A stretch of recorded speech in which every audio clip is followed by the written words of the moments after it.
It took me forever to realize this, but did you ever catch that the face embossed onto the center of the elegant key actually bears great likeness to the Soul Twisters and the Soul Sanctum, and more specifically, the icon of the Soul Twister's face at the crown of the door the elegant key is meant to open. This is one of many great examples of how Hollow Knight visually navigates you through its kingdom. If you read the description of the item, this is further confirmed by saying the key bears the mark of Hallownest's Soul Sanctum. And I feel like even if the description wasn't there to help you out, it still wouldn't be too hard to figure out where exactly the key should go, thanks to this little detail. This is repeated with the handle end of the shopkeeper's key resembling Sly, and even in some of the charms themselves. Most of the soul-related charms feature this sort of swirling pattern that references the snail shamans and their affinity for soul. Fittingly enough, the Shaman Stone, Soul Catcher, and Soul Eater charms. If you look really closely, they all have this swirling overlay hidden somewhere in the interiors of the charm, and this is a design pattern that you see in other objects relating to the snail shamans. Most charms have this sort of attention to detail that relate to the location where they're found, or the lore behind why the charms exist, but I just thought it was really cool when someone pointed out to me that you could actually see this overlay in most of the soul-related charms. To my knowledge, and I'll go back and double check this beforehand, the Spell Twister is the only charm that doesn't have this design overlay, which makes sense, because this charm is actually found in the Soul Sanctum sub-area attached to one of the soul machines, and therefore has nothing to do with the tribe of snail shamans. The City of Tears and the White Palace are two of the more civilized areas in the game, despite their architecture being made with two completely different approaches. All the various architecture in the City of Tears have cleaner edges and nicely rounded off surfaces to establish a sense of peace and welcome, while the sharper and more aggressive architecture in the White Palace is a key ingredient in making the player feel less like a citizen and more like a trespasser. If you pay attention to the surroundings, it's actually pretty easy to tell what type of area you could find ahead simply by looking at the details that border any specific screen transition. This small gateway here looks unlike anything else in the Fog Canyon, which is the game's way of indicating that you might find something unique or interesting through this passage.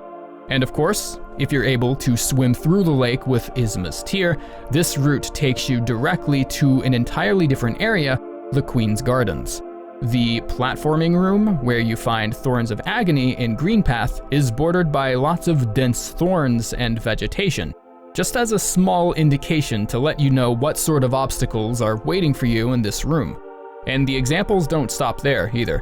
The distant village sub-area in the Deep Nest is also precursored by these weaver symbols, as the level design begins looking less organic and more structured to let you know that a safe haven is ahead.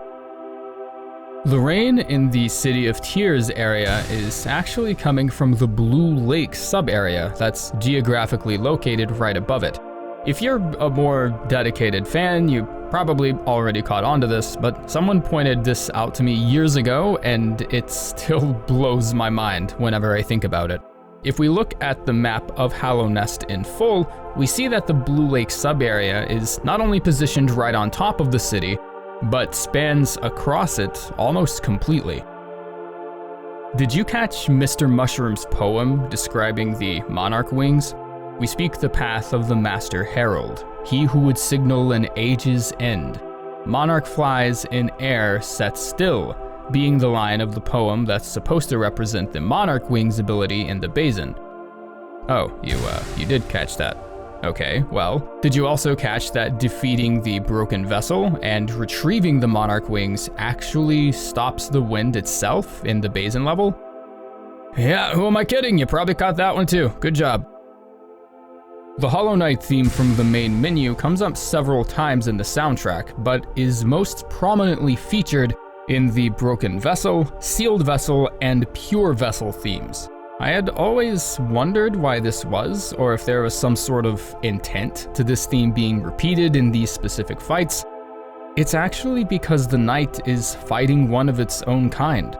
I don't think I can risk playing the raw music scores for you due to copyright, but if you go back and listen to each boss track, the Broken Vessel, Hollow Knight, and Pure Vessel boss themes all have very similar compositions and leitmotifs being repeated in their musical themes. And speaking of leitmotifs, the main chorus of Hornet's boss theme is actually a clever rearrangement of the Pale King's theme. This is a lore-friendly decision, seeing as how Hornet is also the king's daughter, and why even stop there? Hollow Knight hides so many details in its musical compositions, such as how the singing in the City of Tears is actually coming from songstress Marissa, a ghost that you can find and talk to in the city's opera house. Additionally, you can even hear Marissa's vocal track in the main City of Tears theme. The knight has no memory of the kingdom as the game begins, and since you don't have a map, the knight is just as clueless as the player themselves in terms of where they're located. So after purchasing a partial map from Cornifer, it makes sense that you would need to sit down and fill in what you've explored so far on the maps you have, because, well, if the knight has no memory of the very kingdom it was born in, then of course, why should you? This also gives an in-game reason to the player having to double back and purchase maps and materials from a Zelda if they deem it necessary. Remember how I said the knight has no memory of the kingdom it's exploring? Well, in case you were searching for more evidence of that detail, it said in the Hunter's Journal that Nosk copies memories from mines to lure its prey into its domain. Do you remember in the Deep Nest how you would occasionally find copies of yourself with little to no explanation? Sometimes you would see these clones as far back as the very first couple of rooms in Deep Nest, pretty far away from Nosk's lair. This is Nosk attempting to recover memories and allies from the knight's consciousness, but seeing as how the knight has no memories of friends or allies, Nosk has nothing to pull from the knight's memory, and so it simply copies the knight itself. Cutting the bioluminescent fungi in Deep Nest actually makes a difference in the lighting, especially if you don't have the lantern. I haven't seen too many people venture into the Deep Nest without the lantern, but after being taught this trick, I've considered going down there and trying it out myself, just to see how possible it would be to use only bioluminescence when navigating the depths of the nest. I would imagine it's still pretty difficult though, because there are some rooms where this fungi is completely non-existent, and the only other source of light you could possibly take advantage of in this space would be the lantern. That said, that's probably not gonna stop me from trying to attempt it, so I guess I'll see you then. There are a lot of charms that seem to have their own in-game physics, limitations, and general rules that they abide by. Gathering Swarm is one of the most prominent examples, as it provides the standard money magnet ability, but not without its own in-universe rules. For example, if your geo falls into acid or water, the flies can't gather it without risking their own life. If it falls into spikes or thorns, however, it's still retrievable. Similarly, if you have Dream Shield equipped, the swarm carrying the geo actually makes a little pinging sound when colliding with the shield.